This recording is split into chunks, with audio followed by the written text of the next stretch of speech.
All right, a very good morning to you. It's good to see you on this Wednesday morning. I hope that you've had a better start to the day.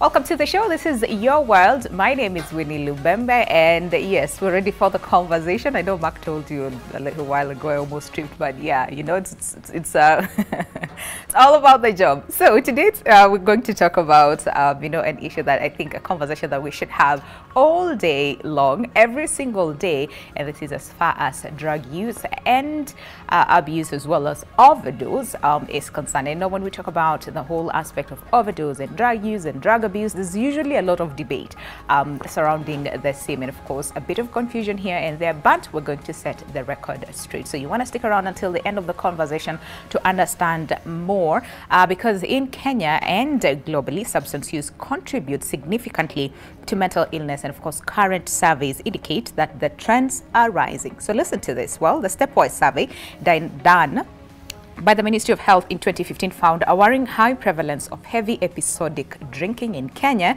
at 12.6% to be at the peak of productivity. But the World Health Organization also warns that many young Africans are turning into substance abuse, and the UN predicts that by 2030, the number of drug users in Africa will have increased by 40%.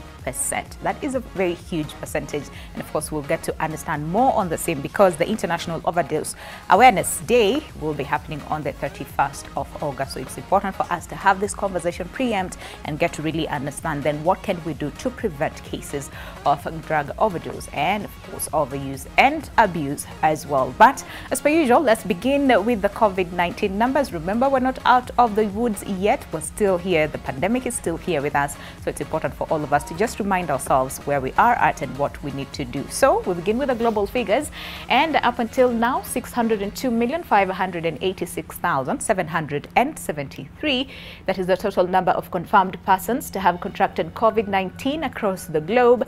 577,339,440 total number of persons who've recovered from the same, but unfortunately we've lost 6,476,461 persons to COVID-19, and again this is across the globe. But let's come back to the country, and according to the Health Ministry, remember we get the statistics every single day, so up until now 338,061 persons have been confirmed to have contracted COVID-19. 332,256 persons have recovered from the same, but unfortunately we've lost 5,673 persons again to COVID-19. So like we keep saying, again, it is important for all of us to make sure that we observe all the protocols. And again, a key among them is make sure that you you know, sanitize, make sure you wash your hands, make sure that you observe social distance like we're trying to do here in studio with my guests, you know, as well as just make sure that you wear your mask all the time. So let's switch to the conversation, and of course my panel is already here. Karibuni sana to the studio. How are we doing this morning? Very well, thank you very much. Yeah. You know, it's been an interesting few weeks here in the country, but we're here, and we're glad that you guys joined us this morning. So of course we have Kamau Mwangi, who's a psychologist, as well as Dr. Beatrice Gachui, who is a pharmacist. Thank you so much to both of you for coming by. Let's just understand the basics. You know, there's drug abuse, and then there's overdose, and then there's use, and then there's it's a lot. Okay, so can we just start and establish ground really when we talk about, you know, cases of drug use, abuse, you know, and then to that case of overdose as well. What exactly does that mean? Okay, so when we're talking first about drugs, we're not just talking about what you'd buy in a pharmacy. We're talking about alcohol, we're talking about cat or mirror, we're talking about bang, we're talking about the abuse of, as I'd mentioned earlier, prescription medication as well. So what would be used for to treat maybe depression, what would be used to treat chronic pain is also a drug. So when we're talking about abuse, we're talking about prolonged use of those drugs whether for medical purposes or for recreational purposes, yeah, to meet a need. Yeah. It could be because once you stopped taking the drugs, then you were not feeling better about yourself. Maybe you're telling yourself, I'm still in pain. It could be because you are mentally ill. So here we're talking about maybe you're depressed and you'd like something to take the feeling away. So that is what we term as abuse. Anything that does not serve what the drug is supposed to do. Yeah. Okay, and then something else that I realized is that most of the time we usually talk about alcohol and drug abuse. Yeah. So alcohol is not... It is a drug. It's not part of... Then why? Then why do we separate the two? I think it's I would say it's just a misconception. Okay. It's what has been perpetuated, but it's not the truth. Okay. Alcohol is a drug. Alcohol is a drug. Yes, okay, it's important for us to put it out there, because again, we usually separate the two, alcohol and drug abuse, but at the end of the day, it's still drug. Okay, but then again, Dr. Beatrice talks about meeting a need, and it gets me thinking, what exactly is it, like this need and the body and the brain that sometimes tells you, by the way, you need this because for you to feel this way. But there's also that question of short-term and long-term, so something that meets your need. But unfortunately, we usually turn to drugs almost all the time to quote unquote help us forget our troubles. So what exactly is it about the brain and how it functions that sometimes some people feel that this is what will help them to meet their need, maybe suppress pain, suppress, whatever it is that they're feeling. So see, drugs are termed as psychoactive. So the blanket term is psychoactive because they influence the psychological makeup and psychological activity and how the brain works. And so like alcohol, as the way she's mentioned, is what we would call a depressant. And then we have other drugs we call stimulants and then hallucinogens. So these are the general terms for the drugs. So most of them are now listed under those three. Now what happens is when you are facing a certain pressure, your body needs to be regulated. It has a certain set point, or what you call a balance or homeostasis, and your body wants to go back there. It needs a balance. It cannot stay in disequilibrium, so it needs a sort of a balance. Okay. So what happens is when you're experiencing a certain stress, you need to reward that stress. And I'm using the word reward here, like when you're hungry, the body wants to be rewarded. I'm hungry, I'm telling you I'm hungry, so eat something. Okay, so when you're experiencing a psychological problem, you want that stress to be alleviated. So what is it that you're gonna do? Whatever you're gonna do, the brain is going to remember. Okay, the brain is going to remember that whatever you did last time worked.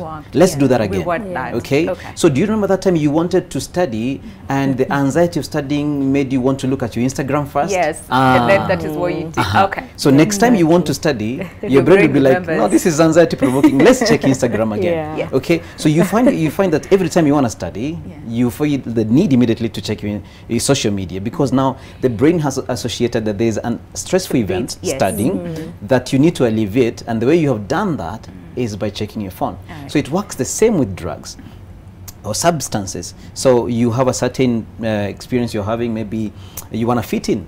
You think taking drugs is associated with manliness, take for example, or being mature, or you've lost your job, you've gone to a new job, or you've gone to a new place, and these are stress-provoking instances. So what do you want to do? Reward that stress. And what do? You take a bit of alcohol, whatever it is, and most of the drugs, what they do is they lower self-awareness, the awareness of the problems that I'm facing. They temporarily alleviate. There's nothing like you're forgetting. No, it's just lowering you. It's just lowering your awareness. Your self-awareness. Correct. All right, but then again, we also hear a lot of people say, me, I sort of like experimented. And there's some who will tell you, I experimented, I didn't like it. And others will tell you, I experimented and I wanted more. So they find themselves trying different drugs to sort of, whether fit a need or lower the self-awareness in this sense, forget, whatever. So that aspect of that testing. So how is it that there's some people who might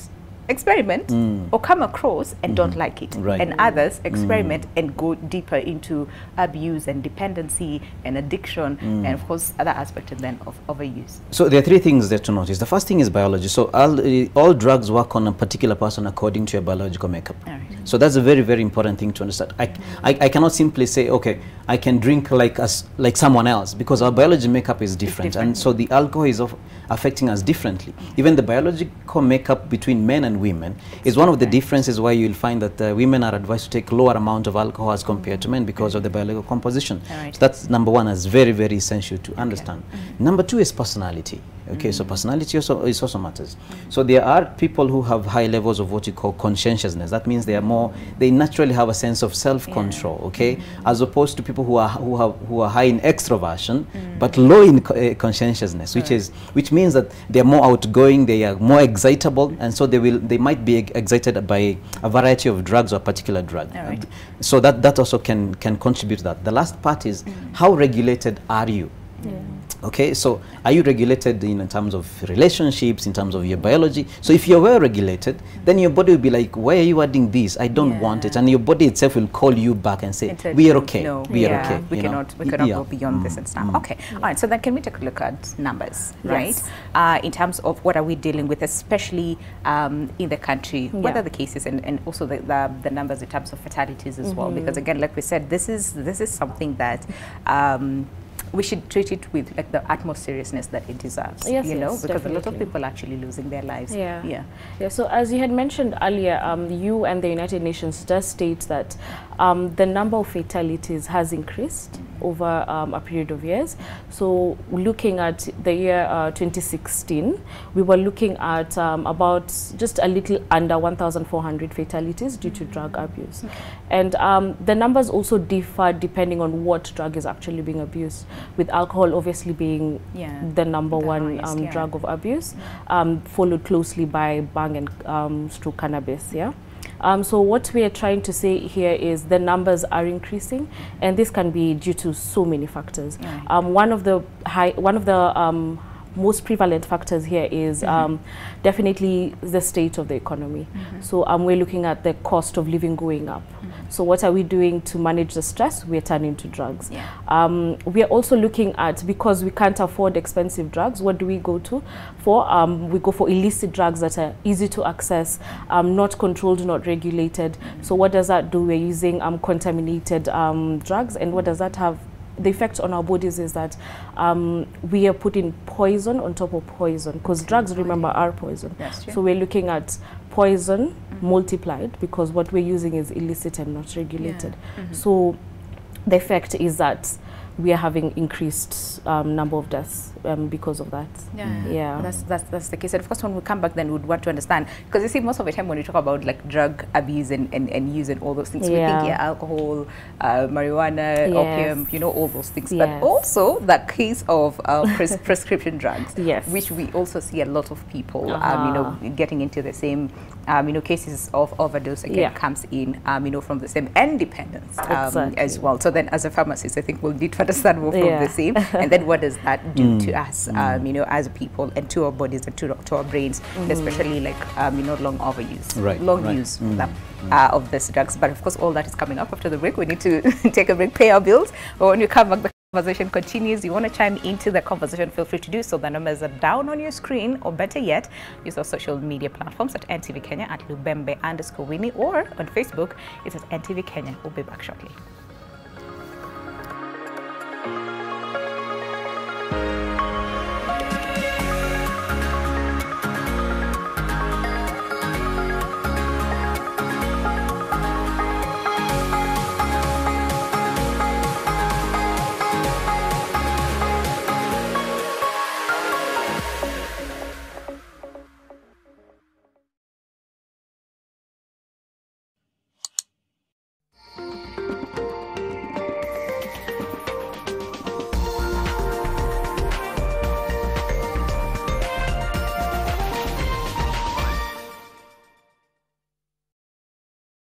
Mivida Garden City, a residential development within Garden City offering stunning 1, 2 and 3 bedroom apartments, unique amenities and an urban green convenient living. Call us today on 0722 123 000. Mivida, my home, my life. When seconds count, experience makes the difference. The Nairobi Hospital Accident and Emergency Center is situated in close proximity to the laboratory, radiology theaters, labor ward, cardiac catheterization lab, and the critical care units. With a network of labs, you are guaranteed of accurate medical test results. The Nairobi Hospital is a center of renal excellence, providing cutting-edge technology through more than 10 dialysis machines. As a patient, you are certain to get quality medicine at the best possible prices at our fully stocked pharmacies.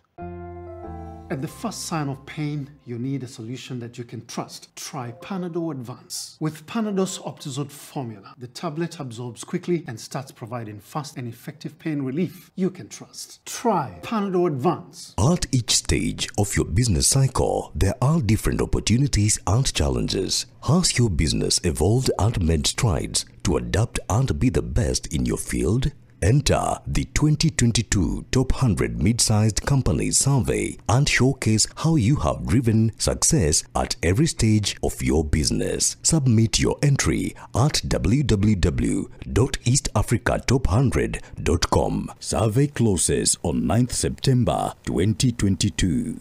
Top 100 SMEs. Be seated among the great. This week on The Best Of, we take a one-off journey through visionary expression. With one-off, the main point is the art, but it's the experience that comes with the art. Glass is in session with the timeless benefits of recycling and repurposing. Glass like that had only been made in the Middle Ages, and we were the first to do it here in Kenya. And we are taken to new heights in the art world on The Best of Contemporary Art Galleries.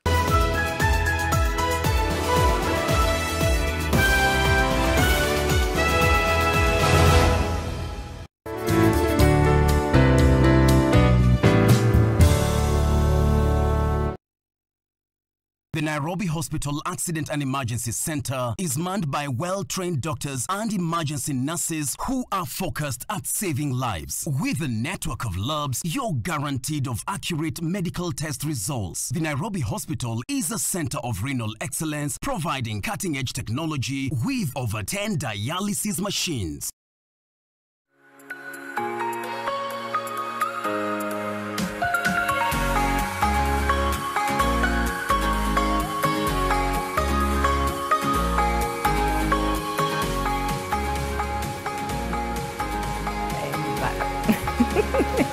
All right, welcome back. Glad you're still with us. And of course, the show is Your World.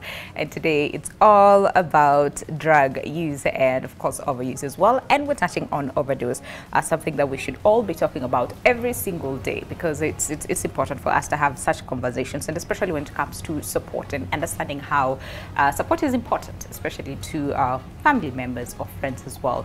We're still dealing with the same. So in studio, I have Kamau Mwangi, who is a psychologist, as well as Dr. Beatrice Gachui, who is a pharmacist. But before we talk about the self-medication, which we do almost all the time, almost everyone is a culprit. Oh yes, definitely. Of the same, and of course what that will do to our body. Kamau, can we just understand then the impact of long use of drugs, whether the self-medication, prescription drugs, or these other drugs, what effect or impact does it have to our bodies? And this is both mentally and physically as well. So when you're diagnosed with substance use disorder, which is now the term that is more acceptable, because there's always a challenge with the word addiction and dependence sometimes, they're still usable, as Dr. Ariam. So before you're diagnosed with, let's give a metaphor here. So imagine that every day you need 5 apples. You have come to know that you need 5 apples, okay?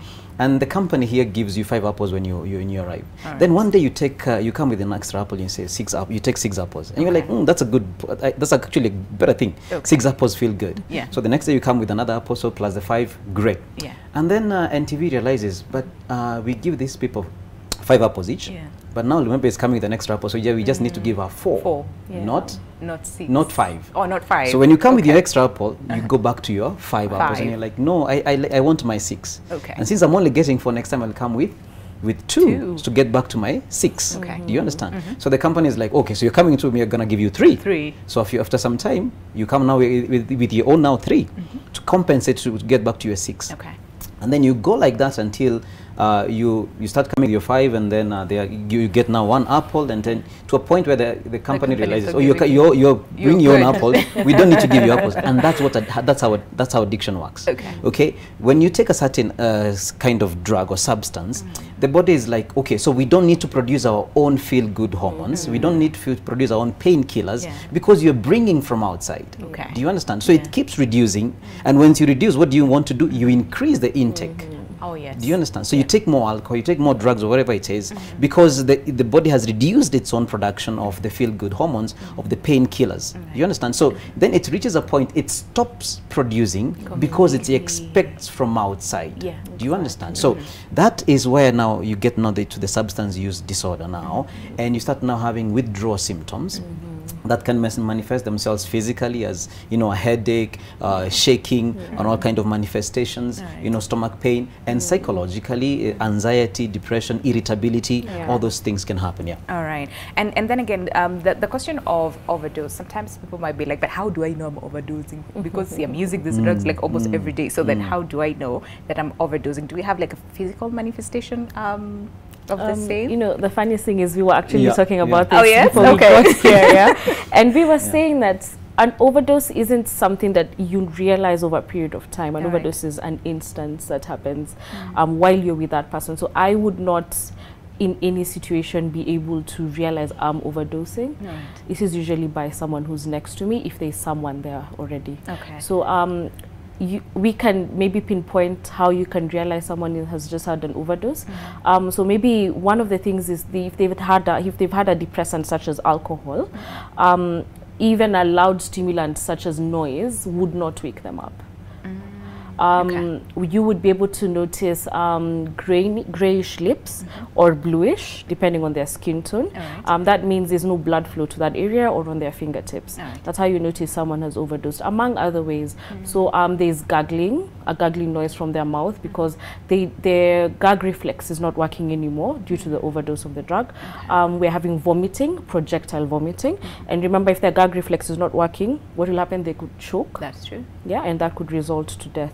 So we're saying you would not notice you're overdosing. Yeah. Usually what happens, someone else will notice that you actually notice. But then again, so is that dependent on the drug, or? Oh, definitely, yes. It depends on the drug. If you're having, if you took a stimulant, if you took a depressant, it's dependent. But usually we say if the person is not responding to a stimuli, such as you shaking them to wake up, please take action as soon as you can. Okay. Yes. All right. Now let's talk about something that, again, I want to say almost all of us are culprits, and that is on self-medication, right? Yes. Why is it such an issue? Because a lot of people would say, see me, I know what I'm dealing with. I know if I have a headache, I know I would go get a painkiller. If I know I'm depressed, I would go get antidepressants. So why is it such an issue? The issue with self-medicating, and I'll say even I do it, if I have a headache and I have paracetamol in the house, I'll take it. But what you're saying is maybe you're missing something that could be more serious. All right. And we would prefer, if you saw someone who's qualified to diagnose, please don't go to Google or any other search engine you find and say, there. oh, I've had a headache for 5 days straight and I've been taking my paracetamol, my headache isn't going anywhere. Or usually happens with parents at home, my kid is having a fever, I just keep giving them Calpol, for example.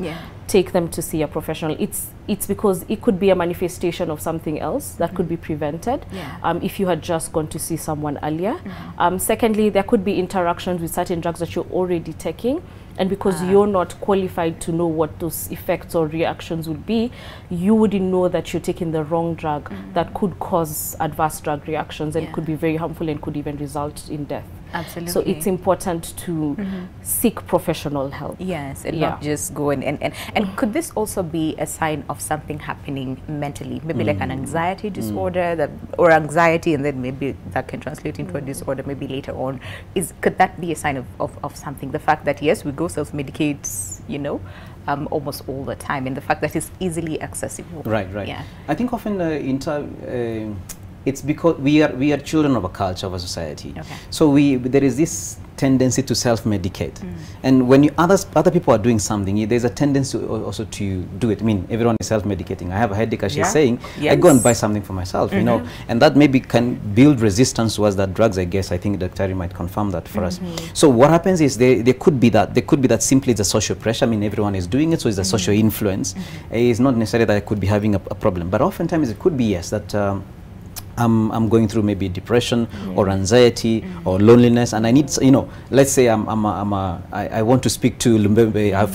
Is that correct? Lubembe. Yes. Okay. Yes. I found Lubembe somewhere, and I need some confidence to speak to her. Now, now when I'm sober. I'm able to control my levels of confidence, and so what I need to do is take some alcohol so that it can go and break those you know, those inhibitions, you know. And it does not stimulate you with confidence. It makes it prevents you from controlling your, you know, your levels of confidence. So you just come out and say, hey Lubembe, here I am, all right. So I could be I could be experiencing anxiety, and when I take the alcohol, the anxiety is depressed, and I'm able to come and say hi to you. So there could be an underlying issue that, you know, makes me to come on to face whatever it is that I fear. Absolutely. And of course we would know, I know someone who started the same, said, you know me, I wanted to cut a cheek, and then I did not have the courage to do so. So I started with alcohol, and it felt really, really good. And they had issues with self-esteem, so every time they would take maybe alcohol or, you know, marijuana here and there, they were more confident, and more ladies would want to hang around with them. So he was like, and that is how they got to right? And that is how he got into addiction. And so you see now that reward. More chicks want to hang out with me. Now there is a reward. So when you tell this person stop taking the drugs, and they're like, look at the reward. You know, the brain is like, there's a huge reward. And more fun. More fun. Right? So and that makes it difficult to you know, to stop. To come out of the same. And of course, for him it took a while, you know, before he did that. All right. So then when we talk about short-term and even long-term dangers, and especially when it comes to self-medication, what are we looking at? Okay, so when we talk about short-term with self-medication, like I'd mentioned earlier, short-term, we're saying you're masking something, you're masking a problem. So number one is there's also the effect economy-wise, meaning if you're masking something and by the time you're realizing that you're having a problem, you're going to hospital, what are we doing? We're increasing hospital stay. So you're increasing the amount of money you're spending by the fact that you self-medicated rather than seeking professional help. In terms of short-term, we're looking at adverse reactions to these drugs. So we're talking about if, for example, you were taking antidepressants because you were diagnosed with depression, and you take alcohol with your antidepressants, which you haven't been going to see your psychiatrist, then that means you're increasing the effects of the alcohol. So a lot could happen from that. Short term, you could overdose or have the effects I've talked about, and because of that, we're talking about someone at home suffering from an overdose and not having someone there. Those are just short-term effects of some of this self-medication that we have as a practice in our society. All right. Okay. And then for long-term, what are we looking at? Mostly. Okay, so we're looking at, for example, if you have a chronic disease, we're talking about chronic diseases are chronic pain, so you probably have arthritis. We're talking about psychological effects, we're talking about mental effects, we're talking about physical disabilities that could come from self-medication and the mixing of those drugs with maybe other substances that you may be as well. Can we talk about the mental aspect of this, especially for long-term effects, of, all this, drug use and, again, to also a case of overdose as well. What does it look like? Okay, so again, depending on the substance you're taking. So some substances have higher levels of addiction than others, and that's one of the reasons that marijuana has low levels of addiction, really, because it stays in the bloodstream for a longer time, unlike alcohol. Is it 7 years, the way that we usually say? The parents will tell you it takes 7 years. I think that's a rumor that has gone around so much that sounds like no, it's not true. It's not true. It's not true. Okay. So I think usually a week or so after you take a puff, so that's why you can take a small amount of puff and get the same high, because it's still in the bloodstream, basically speaking. So, but drugs like alcohol, one of the things they do is, as I said, that they depress and they stop something we call neurogenesis. So your brain works on neurons. It communicates using with neurons and neurotransmitters, and it is constantly producing new ones. A lot of alcohol consumption, take for example, suppresses that. And people who have taken alcohol for a long time, whatever, the shrinking of the brain is faster. So our brain, all of us, our brain shrinks over time. But when you're taking a high amount of alcohol, that makes the reduction of the brain faster. Okay, so that's one of the implications. So in addition now to the as we said, the physical effect. So if you're taking nicotine, which is now is a stimulant, it suppresses your your appetite also. Okay. Now, the implication is, who wants to stay around someone like that? So you're pushing people away also. And the more you push people away, the more you're experiencing loneliness and rejection, the more you want to take the drugs even more. Maybe you get fired, which now adds the need to take even more drugs. You cannot sustain your job, you cannot sustain a relationship, you cannot sustain a spiritual life, you cannot sustain anything, and that only calls you back to the black hole of drugs, and takes you in there more and more. So those are the long-term challenges that you want to figure out that happens the more you are consuming drugs. So our brain is wired to act, then to feel, and then to think. Okay, and so the more you are taking drugs, the more you are strengthening the act and feeling part, and the more you cannot think long term. The more you cannot think about the long term consequences. Just try having a conversation with someone who's taking a lot of in any kind of drug. They'll be like, I'm okay. I mean, I can handle this. What we can see that. Someone was actually saying these people are much smarter. You would hear the kind of conversations they have. It's like it's out of this world. It's not a normal conversation that we're used to. Correct. So it's a reward, and your brain wants to defend that reward, and so you're going to do what you call rationalization, okay, where you try to give to distort facts to fit your narrative, and also something and have people believe them. Correct.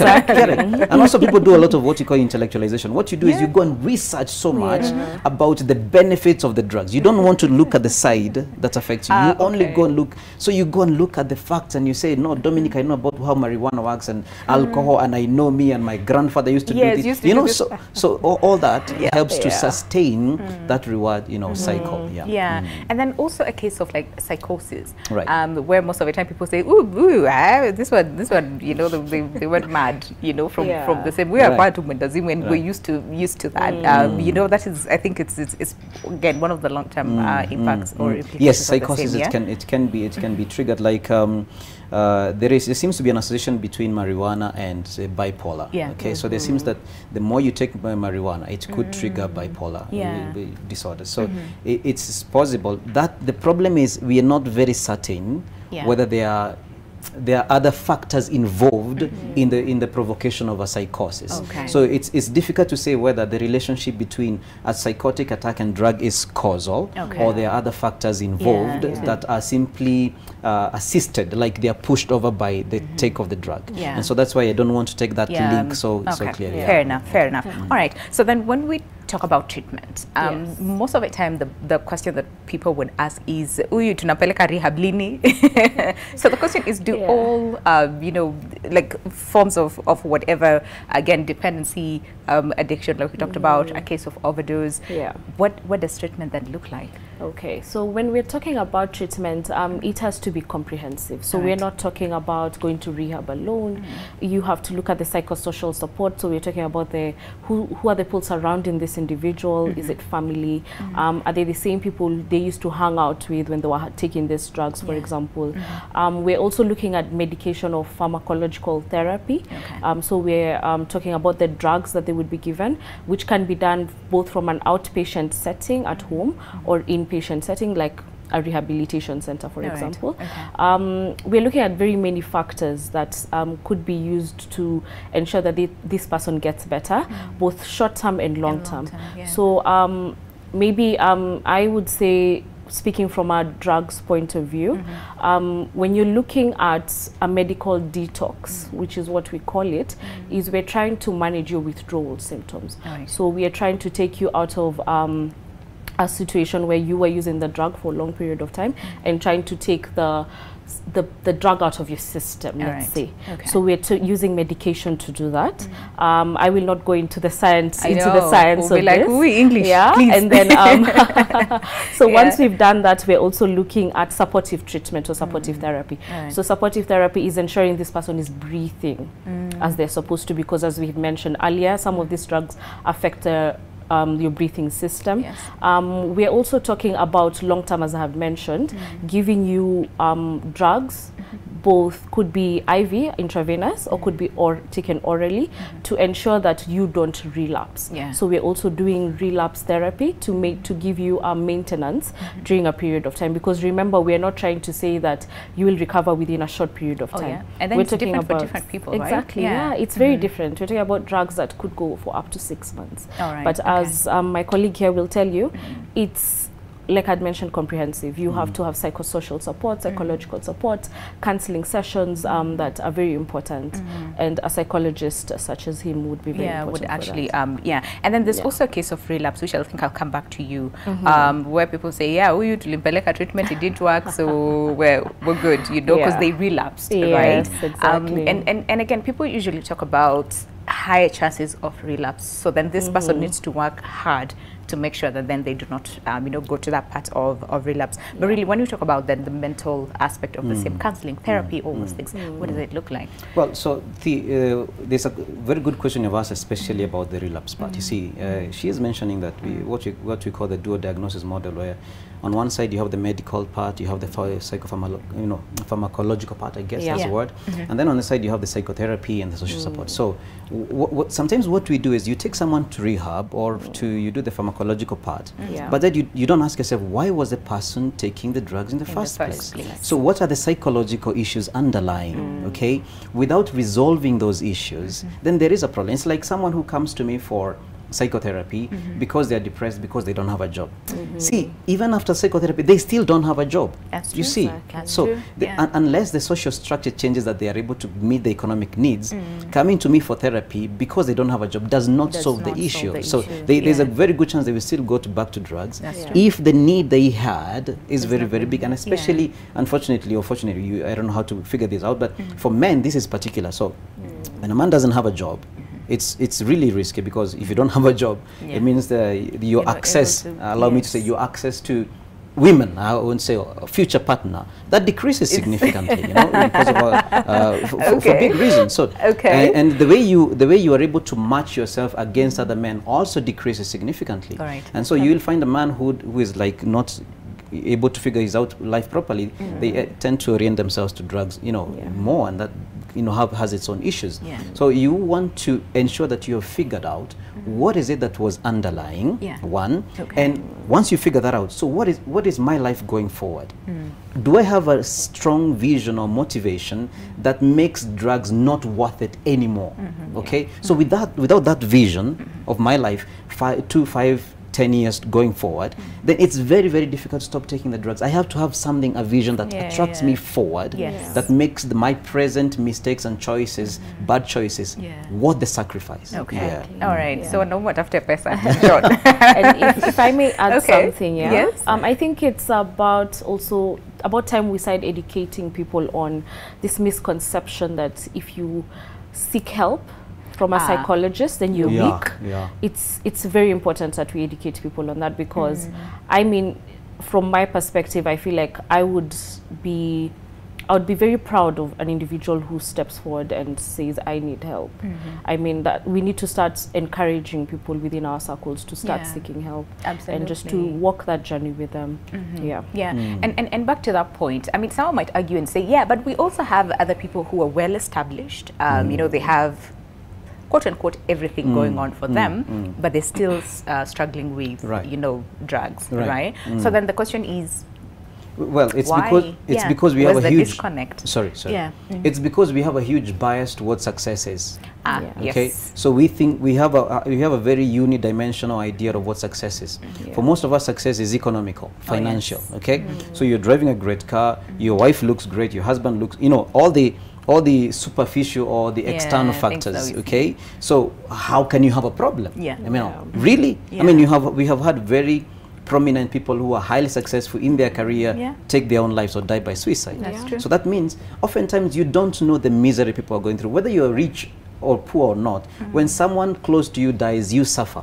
You know, when a relationship is not working, you suffer. You know, so there could be people have their own particular crosses that they are carrying. Okay, so, and I think just because someone is affluent does not necessarily mean that they are doing their. So if actually you compare, say, so take for example, if you compare levels of suicide between, let's say, a first world country like Belgium and a country where there is war, like let's say Iraq or Iran, you would assume that there are high levels of suicide in Iran. But no, the opposite is the case. There are more levels of suicide as the country economically develops, as opposed to countries that are low in development. So that is well established in social psychology. So absolutely, absolutely. So then, in terms of then preventing cases of death by suicide, you know, because a lot of people, again, that aspect of committing suicide, we don't use that term anymore.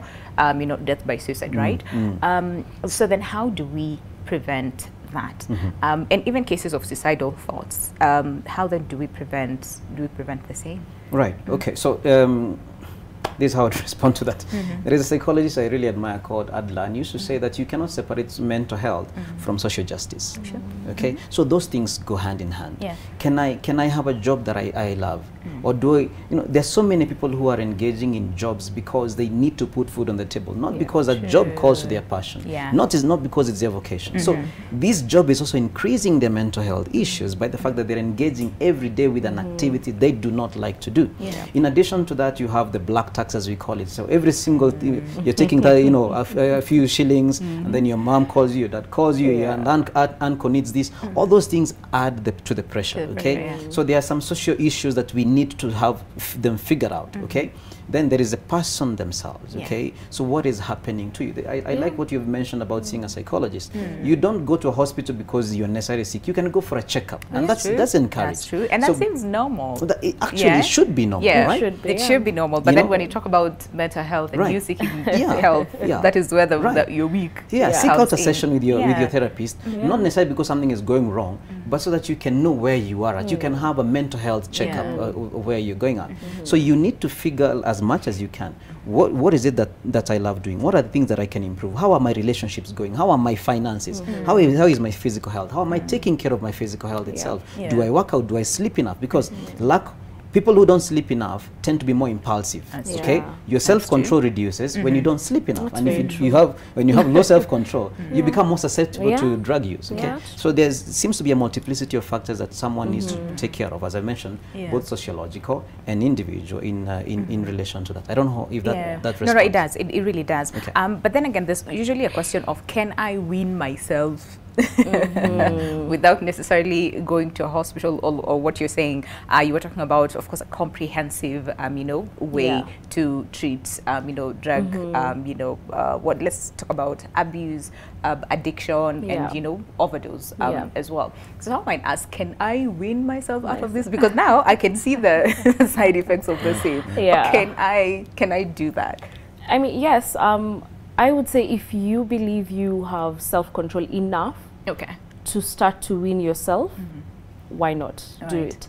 However, if you do, because we're talking about relapse could happen, it's important to have that support. So that's where psychologist comes in again, your family comes in again. So it's important to share that you're having an issue and have someone to be able to support you. Like, let's look at Alcoholics Anonymous. They always have a sponsor, as they call them, to be able to support you.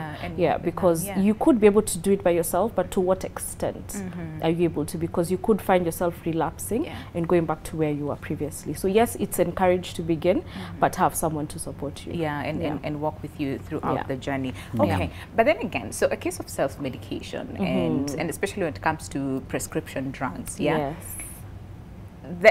laws are there, right? The regulation is there, like everything is there, but still we find people you know, going the other way.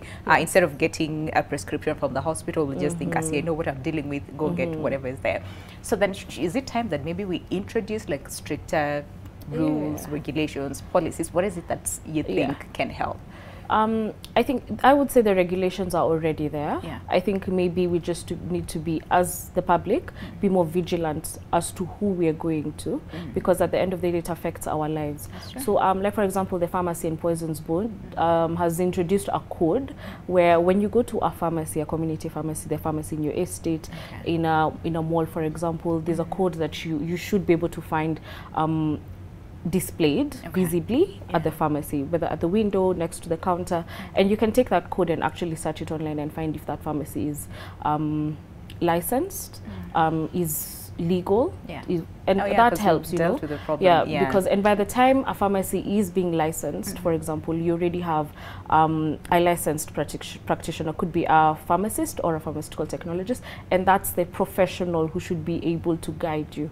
So they should be able to check your prescription. If you do not have one, they should not serve you. They should be able then to take further action to be able to find a way to assist you by either referring you to a medical practitioner, like a medical officer, or who we'd call a doctor, or they can do it themselves because they are allowed to by law. So you should be vigilant yourself as a patient to be able to take care of yourself that way. But sometimes people would say, hospital visits, I mean, it's too far, and then the wait is long, and then there's this, and then there's that. Me, I know what I'm dealing with. I know literally someone could take this this much, and then you go to a pharmacy and get them yourself. So in such situations, then we have online platforms. So for example, I would be able to mention Ponea Health. So you can go online and search ponea.com, and you can find a number, a call center line that you can call, and someone would be able to assist you. So they have a 24/7 medical operating center with professionals, medical professionals, who would be able to guide you on what would be the next step. So should you seek to see a doctor, they will be able to book one for you online and have what we call a teleconsult. So you don't even have to leave your office, you don't have to leave your home. No one needs to know you actually went to hospital. All that is done on your phone or on your computer. Just simple as that. You can even download the app. There's Ponea Patient app on Google Store, it's on Play Store, on Apple Store as well, and you can download that and book the same service. So it's just as easy as searching a psychologist. You can search drug abuse, you can search addiction, and they'll be able to then be guided on what should be the next step. It's very easy to book, very easy to use. You don't have to go to a hospital these days. All right, interesting. Now let's talk about the young people, right? Because of course we all know, according to research, young people again more at risk of you know, drug use, abuse, you know, all those things. So then what is it that young people can do? What is it that they need to know? What is it that they can, you know, because they have so much energy, like where do we discuss all those energies, you know, and stuff. So from a mental health perspective, because we also see a number of cases, especially when it comes to depression amongst young people, which is again on the rise, which is not a good thing. So then what is it that young people can do? What is it that they need to know? That there are other ways of channeling your energy as compared to drug use or experimenting, which seems cool for now, but can have, you know, impact later on. So I think the first thing that people need to understand is that your childhood experiences play a huge role in how you act in the world, if I would say. So maybe, as you already know, was your mom taking alcohol when she was pregnant with you? That makes you more susceptible to whatever drug that she was taking. Okay. Were you traumatized while you were young? Like, was one of your parents depressed, or imprisoned? Or was there battering at home? Was there any kind of emotional neglect or physical abuse, and all those things? All those traumatic experience predispose you to want to alleviate the stress that comes with that. So you want to be careful, because all those experiences from home can make you more open to taking drugs as you try to deal with those stresses of your young life and whatever happened. So you want to look at how was my childhood like, because that's going to impact me and the manner in which I deal with stress. Okay, so that's very, very important. Number two, I would say, is understand that one of your most important organs, their brain, takes 26 years to complete developing. Okay, that's true. That is so important. And again, the brain develops according to the way I've mentioned to you, the acting part, the brainstem and all that. Then it comes to the feeling part, and then the thinking part. The thinking part develops last. And the thinking part, this part of the brain, the prefrontal cortex, is where that's the part that helps you to judge the long-term decisions. What are the long-term consequences of what I'm doing? It helps you with self-control. It helps you to think things through, basically. And that starts to develop solid. And that's why many psychologists would say 18 years as a year of maturity is not correct, So, and even some people would say don't marry before you're 25, because as your brain matures, you become a different person. So the person you want to marry at 22 is a completely different person you would want if you had waited to grow a little bit older. So you need to understand those aspects. So therefore, because your thinking part of the brain is not done, your brain is wiring across whatever it is you are feeding it. And so the levels of addiction below 18 years are through the roof, as opposed to when you are like above 21 or even above 25. So you need to understand how your brain develops. So that's important. And therefore, to be careful what you feed it, because addiction is stronger when you are younger. And then finally, number three is sometimes not everything that makes you happy is good for you. All right. There is a culture these days of do whatever makes you happy. Hashtag YOLO. Okay. Hashtag YOLO. Just because something makes you happy, and we know this. That's why we don't give children sweets all the time, just because it makes them happy. Okay. So there are things that make you happy. That does not mean they are good for you long term. So bad habits may feel good short term, but may make you feel very bad long term. Whereas good habits may not feel very good short term, but may make you feel very, very good long term. So you want to take this into what you call awareness, or into consideration. Then human beings, we are not controlled by consequences are not immediate. If I take alcohol and immediately the bad consequences strike, we would stop. If I sinned and I went to hell immediately, we would be more holier, believe me. But when we don't know when that's gonna happen, we have this tendency to keep doing habits that harm us. So you want to take that into consideration.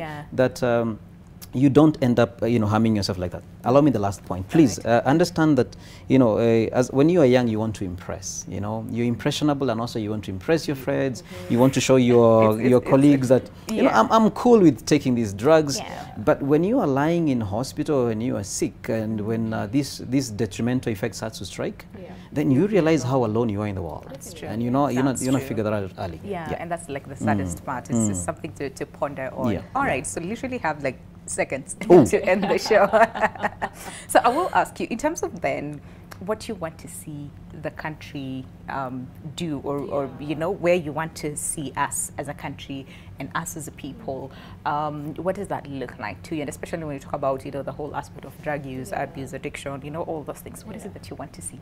I think from a personal standpoint, I would like to see more people seeking help. Because times are tough. We just came from an election period. That could affect you psychologically.